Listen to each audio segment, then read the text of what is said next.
Mpemba. Vipi ndugu yangu? Haula ukata naumwa. Unaumwa nini ndugu yangu? Sina naumwa. Nimeenda kuangalia uko kaambiwa vipimo mwili mzima check up. Mahera chungu nzima. Ni hata sio napata. Mahera shingapi hiyo hela chungu? Hela chungu. Shingapi ndugu yangu? Hela ndugu yangu napata hela sasa. Sijui atafanyaje. Unafanyaje sasa ndugu yangu?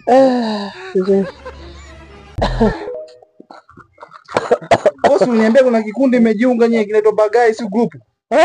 Na wewe ukanishawishi sana ndugu yangu, ingia. Hiki kikundi kinasaidia, hiki kikundi kinaokoa, kinanyanyua.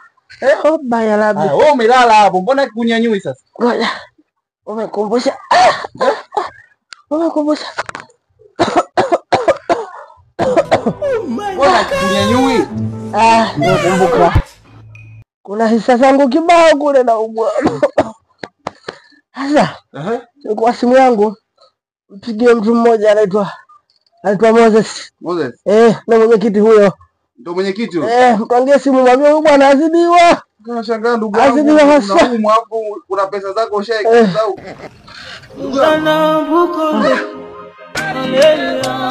Ngambile.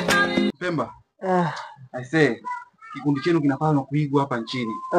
Nimewapigia tu niwapa habari zako kwamba Mpemba anaumwa. Wameniambia anaumwa serious. Nikamwambia anaumwa kweli serious, yuko ndani amezidiwa. Wakasema wana 50% za kwako. Hauna lokwa. Unaona? Kwa hiyo sasa hapa wameniambia nikuandae nikupeleke hospitali. Wewe mwana wewe. Ndugu yangu, naomba Mungu ukipona tu, na mimi nataka nijiunge kwenye kikundi chenu. Usiniambie. Kabisa. Acha wewe mwambie atume hiyo hela kwa namba yangu kabisa. Sasa hivi nikupe kwanza ongea naye. Asubiri kwanza, kwa simu yangu ndogo hapa. Au unampigia? Asubiri. Halo. Bwana Bucha. Naelekea hospitali.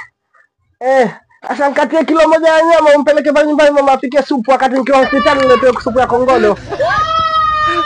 Hauna ukota samani wangu ana sina shida. Bagai moja grupu nye.